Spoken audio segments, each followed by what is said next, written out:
ও বান্দা, তোর এত টেনশন কিসের রে?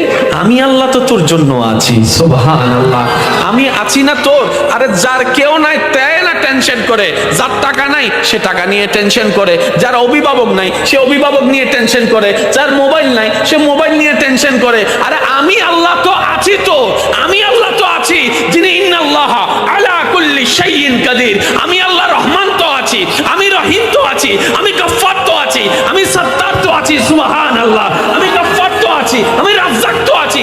আরে আমি থাকতে তোর টেনশন কি? বান্দা বলে যে কথা তো ঠিক, যার নাই সে এনে টেনশন করে। আমার আল্লাহ যদি আমার থাকে, আমার তো টেনশন করার দরকার। তার মানে আমি এতদিন টেনশন করেছি, আসলে আমি আমার আল্লাহকে রাখতে জানি নাই। আমি আমার আল্লাহকে রাখতে জানি, আমি আমার আল্লাহকে ধরে রাখার মতো ধরে রাখতে জানি নাই, যার কারণে তো টেনশন আমাকে স্পর্শ করেছে। সেজন্য দেখবেন আল্লাহ ওয়ালা যারা হয়, মাথার উপর ছাদ নাই কিন্তু টেনশন ছাড়া মুখে হাসি আছে, পেটের মধ্যে খাবার নাই মুখের মধ্যে কিন্তু টেনশন ছাড়া হাসি আছে, যার উজ্জ্বল দৃষ্টান্ত এই পৃথিবীকে চাক্ষুষভাবে দেখিয়ে দিয়েছেন কারবালার ময়দানে ইমাম আলী মাকাম ইমাম হুসাইন রাদিয়াল্লাহু তাআলা। সুবহানাল্লাহ, পরিবার সবাই শত্রুদের তীরের ভিতরে ছিল, তলোয়ারের ভিতরে ছিল, কাফেলার মধ্যে খাবার নাই কিন্তু মুখে কোনো টেনশন নাই, পানি নাই কিন্তু মুখে কোনো টেনশন নাই, পরিবার শহীদ হচ্ছে মুখে কোনো টেনশন নাই। জগৎ জিজ্ঞেস করে, ও ইমাম হুসাইন, এই কঠিন মুহূর্ত আপনি এত খুশি মনে আছেন কিভাবে? ইমাম হুসাইন উত্তর দেয়, আমার মাওলা তো আমার সাথে আছে, আমার টেনশন করার দরকার কি? বান্দারে, তোমার অন্তর যখন ব্যথিত হয়ে যায়, উপশম করার মতো কেউ থাকে না।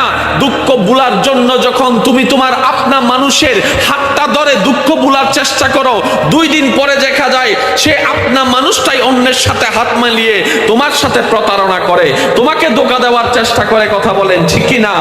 বান্দারে, তুমি যখন অশ্রুসিক্ত নয়নে কান্না করতে থাকো, কার জন্য কি করেছি, কে আমার জন্য কি করেছে, সেই হিসাব মিলাতে মিলাতে বান্দা একবার দেখো না আমি রবের দিকে। সুবহানাল্লাহ, একবার তাকাও তোমার মনের চোখ দিয়ে আমি রবের দিকে। তুমি আমাকে ডাকো নাই কিন্তু আমি ফজরের নামাজ না পড়া সত্ত্বেও তোমাকে ফজরের নাস্তার ব্যবস্থা করে দিয়েছিলাম। সুবহানাল্লাহ, বান্দা তুমি আমার জমিনে দাঁড়িয়ে হাজার গুনাহ করেছো আমার আদেশ অমান্য করে, কিন্তু আমি তোমার পা ভেঙে দিই নাই, বরং হাঁটার জন্য শক্তি দিয়েছি। বান্দারে, তোমার প্রতিটা মুহূর্তে কেউ তোমার খেয়াল রাখে নাই, আমি রহমানের রহমত তোমার খেয়াল রেখেছে।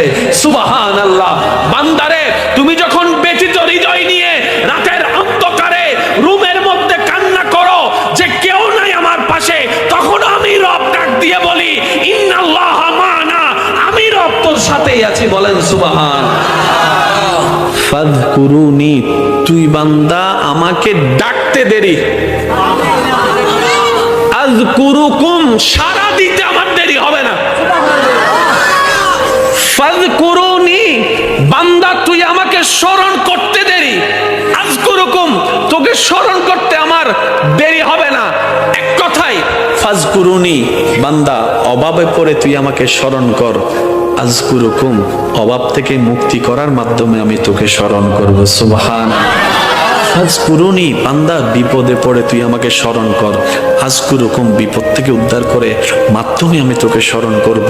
ফাযকুরুনি, অসুস্থ হয়ে তুই আমাকে স্মরণ কর, আযকুরুকুম, তোকে আমি নিরাময় দিয়ে স্মরণ করব। সুবহানাল্লাহ, ফাযকুরুনি, তুই ঋণে পড়ে আমাকে স্মরণ কর, আযকুরুকুম, আমি ঋণ মুক্তি দেওয়ার মাধ্যমে তোকে স্মরণ করব। ফাযকুরুনি, তুই পারিবারিক অশান্তির মাধ্যমে আমাকে স্মরণ কর, আযকুরুকুম, শান্তি দেওয়ার মাধ্যমে আমি তোকে স্মরণ করব। ফাযকুরুনি, বউয়ের অত্যাচার, স্বামীর অত্যাচার, এলাকার অত্যাচার, পরিবারের অত্যাচার, বাবা চাচা মামার অত্যাচারে তুই ধৈর্য ধরে আমাকে স্মরণ কর, আযকুরুকুম, বিজয়ের দেওয়ার মাধ্যমে আমি তোকে স্মরণ করব। আপনাকে আমাকে রবের দিকে নিয়ে যায়, যে কষ্ট আপনাকে আমাকে নামাজের সিজদার দিকে নিয়ে যায়, যে যন্ত্রণা আপনাকে আমাকে তাহাজ্জুদ নামাজের দিকে নিয়ে যায়, যে দুঃখ কষ্ট যন্ত্রণা আমাদেরকে আল্লাহর সবরের দিকে নিয়ে যায়, সেই দুঃখ কষ্ট বাহ্যিকভাবে দুঃখের হলো, পরকালের চোখ দিয়ে তাকালে দেখবেন প্রত্যেকটা জায়গায় নিয়ামত আর নিয়ামত। কেমন নিয়ামত? নিয়ামত, ওই দুঃখটা আসার কারণে আপনি ধৈর্য ধরেছেন, ধৈর্য ধরার কারণে আল্লাহর প্রিয় হতে শুরু করেছেন। ওই ধনওয়ালার বেশিরভাগ পরিবারের সন্তানরা দেখবেন মা বাবাকে সম্মান করে না।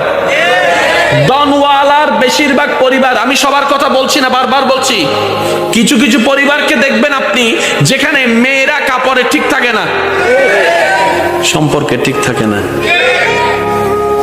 সে তুলনায় তো আপনার পরিবার অনেক ভালো আছে। হয়তো খাবারের কষ্টটা হচ্ছে আর কি, হয়তো বেতনটা দিতে একটু কষ্ট হয়ে যাচ্ছে আর কি, কিন্তু ইজ্জত তো নিলামে তুলেন নাই, ইজ্জত তো নিলামে তুলেন নাই। যাই কিছু হোক, ইজ্জত নিয়ে তো আছেন। আর সবাই হয়তো এই কথাই একমত হবেন, একজন মানুষের জীবনে দুনিয়ার বিষয়ে সবচাইতে দামি সম্পদের নাম হচ্ছে ইজ্জত সম্মান। ইজ্জত সম্মানের চাইতে দামি কোনো কিছু হতে পারে? আপনি যদি আমাদেরকে সম্মান দিয়ে শাক দিয়েও বাদ দেন,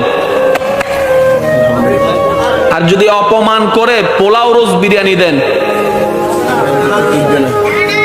কথা বলতে হবে তো, অপমান করে যদি পোলাও রোজ বিরিয়ানি দেন এখানে যাবে না। আর যদি সম্মান দিয়ে একটু শাক দিয়ে লবণ দিয়ে বাদ দেন, ভাই আপনার জন্য অনেক মেহমানদারি করার ইচ্ছা ছিল কিন্তু আমার তো তৌফিক নেই, এই একটু ভাত আর লবণ, আপনি খুশি মনে খাইতে পারবেন, কারণ সেখানে আপনি সম্মান দেখেছেন, সেখানে আপনি ভালোবাসা দেখেছেন। সুবহানাল্লাহ। যাদের ধন বেশি ওনারা মনে করে, আমরা যারা ধন নাই তারা মনে করে কি আল্লাহ তাআলা খুশি হলে ধন দেয়, আল্লাহ খুশি হলে গাড়ি দেয়, আল্লাহ খুশি হলে বাড়ি দেয়, আল্লাহ খুশি হলে ব্যবসা দেয়, আল্লাহ খুশি হলে চাকরি দেয়, আল্লাহ খুশি হলে রাজত্ব দেয়, আল্লাহ খুশি হলে জায়গা দেয়। শ্রদ্ধার সাথে বলি, না রে না ভাই, আল্লাহ খুশি হলে রাজত্ব দেয় না। এরকম হলে তো ফেরাউনের উপর আল্লাহ খুশি, এটা প্রমাণ হয়ে যেত। আল্লাহ খুশি হলে রাজত্ব দেয় না। আল্লাহ খুশি হলে, খুশি হওয়ার নিদর্শন টাকা নয়, বাড়ি নয়, গাড়ি নয়। আল্লাহ যখন কোন বান্দার উপর খুশি হয়ে যায়, হাজার বিপদের মধ্যে তার অন্তরে আল্লাহ প্রশান্তি নাজিল করে, দয়া নাজিল করে, শান্তি নাজিল করে। আল্লাহ খুশি হলে শান্তি দেয় যে অনেক আছে, 3টা ঘুমের ওষুধ খাওয়ার পরও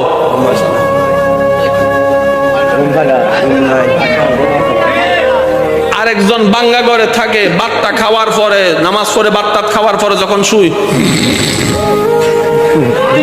এবার বলেন সুখী কে, 10 তলা ওয়ালা নাকি বাঙ্গা ঘর ওয়ালা? আর একটু জোরে বলেন না।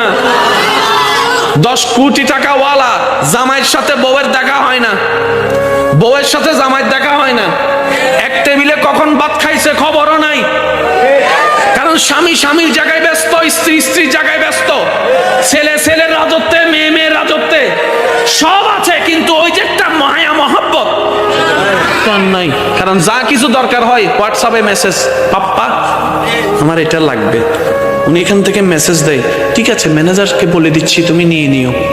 চেহারা যে দেখবে সেটা পর্যন্ত দেখা হয় না।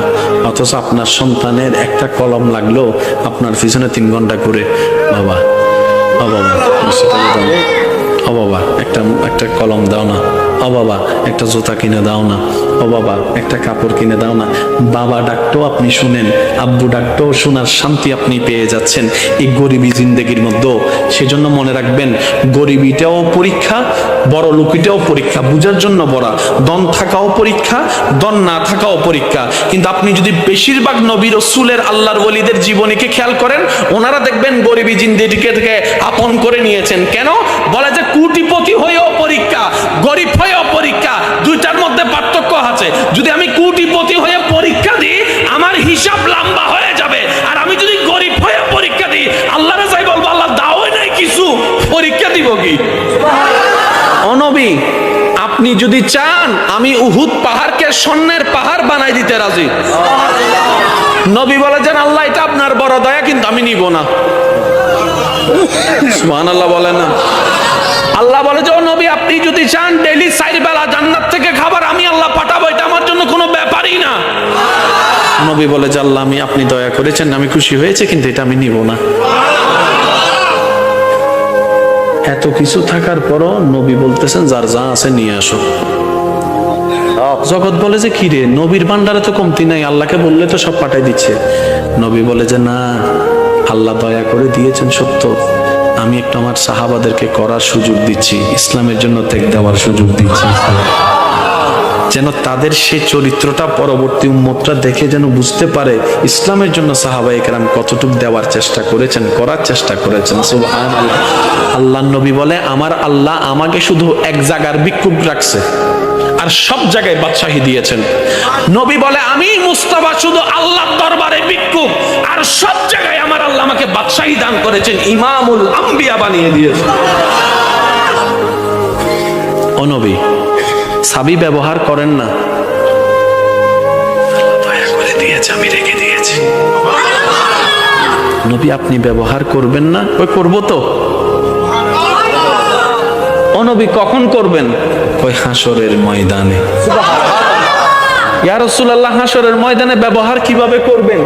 তখন নবী বলে যে, হাসরের ময়দানে আমার গুনাহগার উম্মত যখন জাহান্নামে চলে যাবে, তখন আমি আল্লাহর দরবারে সিজদায় গিয়ে বলবো, আল্লাহ তুমি আমাকে এটা দিয়েছো, আমি নিই নাই, এটার বদৌলতে আমার উম্মতকে জান্নাত দান করো, আমার উম্মতকে জান্নাত দান করো। আল্লাহ তুমি স্পেশাল দোয়ার ব্যবস্থা করেছো, অন্যান্য নবীরা দোয়া ব্যবহার করেছেন, আমি দোয়াটা রেখে দিয়েছি হাসরের ময়দানে আমার গুনাহগার উম্মতকে জাহান্নামী থেকে জান্নাতি বানানোর জন্য। সুবহানাল্লাহ।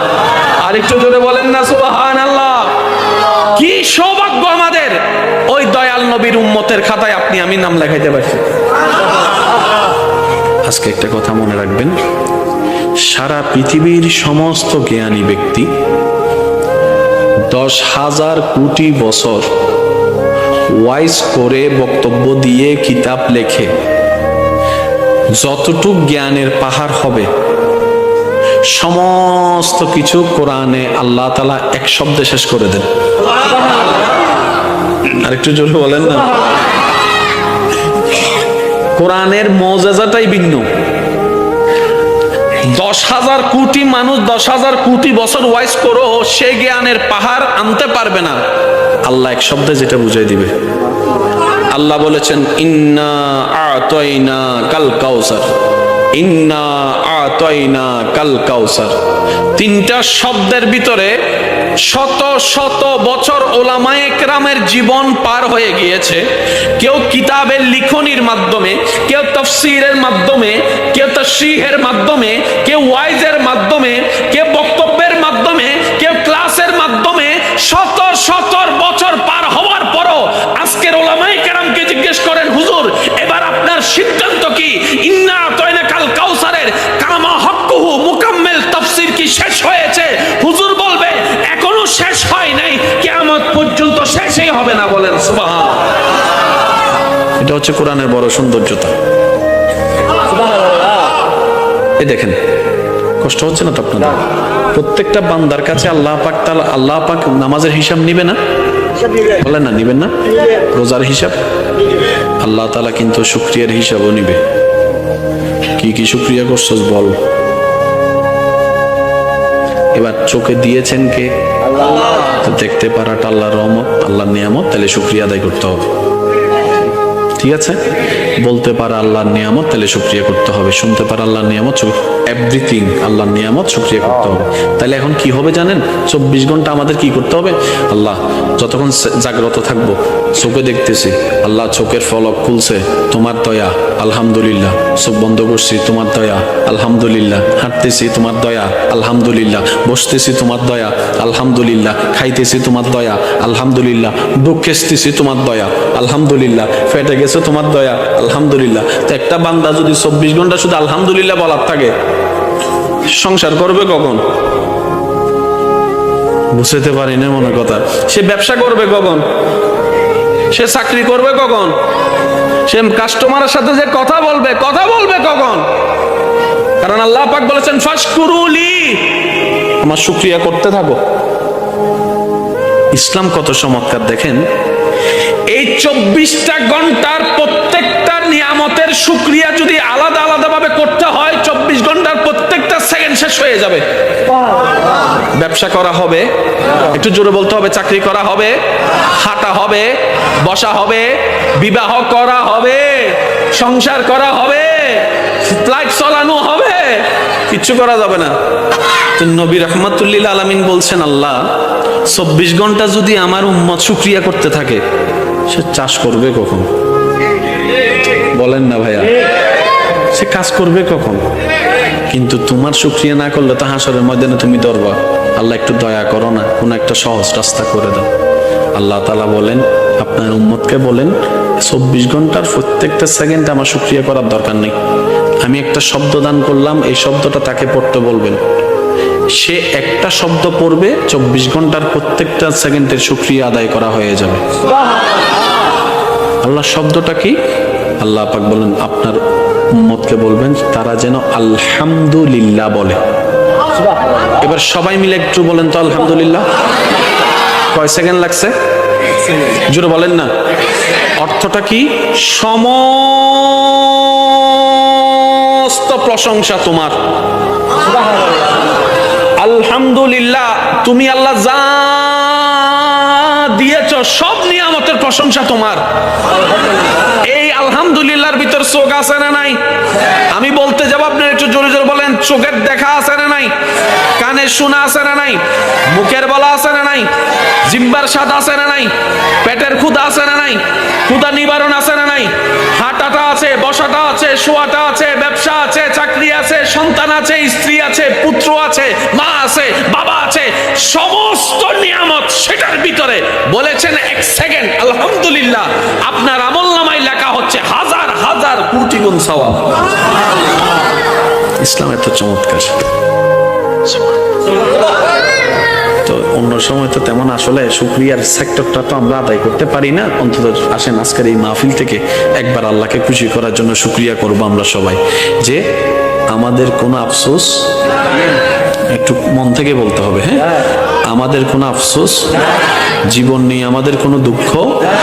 আল্লাহ তুমি যা দিয়েছো, যা দাও নাই, সর্বাবস্থায় আজকের এই মাহফিল থেকে তোমার উপর কোনো রাগ অভিযোগ কিচ্ছু নাই।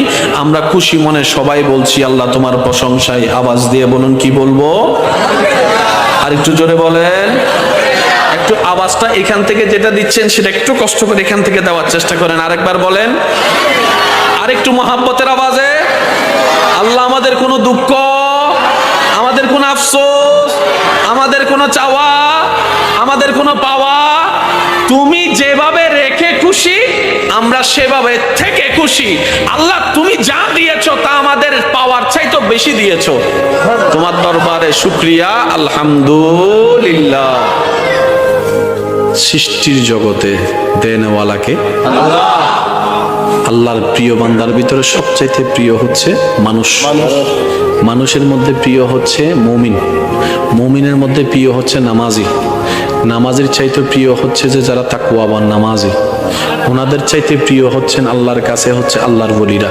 আল্লাহর ওলিদের কাছে, আল্লাহর কাছে যিনি প্রিয় তিনি হচ্ছেন নবীরা, এই আপনার তবে তাবিরা। তবে তাবির চাইতে প্রিয় হচ্ছে তাবিরা, তাবির চাইতে প্রিয় হচ্ছে সাহাবিরা, সাহাবির চাইতে প্রিয় হচ্ছে নবীরা, নবীর চাইতে প্রিয় হচ্ছে রসুলরা, রসুলের চাইতে যিনি আল্লাহর কাছে একক প্রিয় তিনি নবী রহমাতুল্লিল দেনওয়ালাকে, যার ভান্ডারে কমতি নেই উনি কে? কুল কায়নাতের বাদশাহী দিতে পারেন কে? ওই আল্লাহর বন্ধু হচ্ছে আমাদের নবী। অথচ সেই নবীর জীবনেতে দেখা যায় 2 বেলা ভাত নাই, 3 বেলা ভাত নাই, 4 বেলা ভাত নাই, 3 দিন খাবার নাই। নবী যদি একবার বলতেন আল্লাহ আমি কিচ্ছু করব না, মুসা নবীর উম্মতকে তুমি মান্না সালওয়া দিছো, সুবহানাল্লাহ। মুসা নবী তোমার প্রিয়, আমি তোমার বেশি প্রিয়, তো মুসা নবীকে উম্মতকে যদি তুমি টাইমে টাইমে মান্না সালওয়া দাও, আমি কি কোন অংশে কম নেই? আল্লাহ আমি কিচ্ছু করব না, টাইমে টাইমে যেন খাবার তোমার দয়া এখানে চলে আসে। ইমানে আওয়াজ দিয়ে বলেন আসতো নাকি আসতো না? কিন্তু সেই নবী, যেই নবীকে আল্লাহ জান্নাতের মালিক বানিয়ে দিয়েছেন, ইন্না আতাইনা কাল কাউসারের নিয়ামত দান করেছেন, যে নবীকে আল্লাহ তাআলা ইন্না আরসালনাকা শাহিদান ওয়া মুবাশশিরান ওয়া নাযীরা দান করেছেন, যে নবীকে আল্লাহ তাআলা রাহমাতুল লিল আলামিন বানিয়েছেন, সেই নবী ঘরে খাবার নাই। ইয়া রাসূলুল্লাহ আপনার ঘরে জিবরাইল আসে না? বলে যা আসে তো টাইমে টাইমে খাবার তো চলে আসতে পারে। নবী বলে যে না আল্লাহ দিয়েছেন কিন্তু আমি নিব না। ইয়া রাসূলুল্লাহ কেন? বলে যে আমার গরিব উম্মতরা যখন শুনবে আল্লাহর হাবিব হয়েও আমি নবী রাহমাতুল লিল আলামিন খাবার কষ্ট করেছি, পরিবারের কষ্ট করেছি, টাকার কষ্ট করেছি, শরীরের কষ্ট করেছি, এলাকার কষ্ট সহ্য করেছি আল্লাহকে খুশি করার জন্য, আমার উম্মতরা সেটা থেকে উৎসাহিত হবে। বলেন সুবহানাল্লাহ। এবার আপনার ঘরে যেদিন খাবার থাকবে না, আপনি বলবেন যে আল্লাহ তোমার দরবারে শুকরিয়া, আমার নবীর ঘরে খাবার ছিল না, সেই মুহূর্ত কেমন ছিল আমি জানি না, কিন্তু আজকে খাবার না থাকার কারণে আমি সেটা বুঝতে পারতেছি। এবার বলেন, আল্লাহ নবীকে চাবি দিছে কি দেয় নাই? কিন্তু নবী চাবি ব্যবহার, একটু জোরে বলেন, নবী চাবি ব্যবহার। আল্লাহ জিজ্ঞেস করে, হাবিব আপনাকে আমি দিছি না, ব্যবহার করেন না। আমি বলবো আস্তে, আপনারা বলেন জোরে।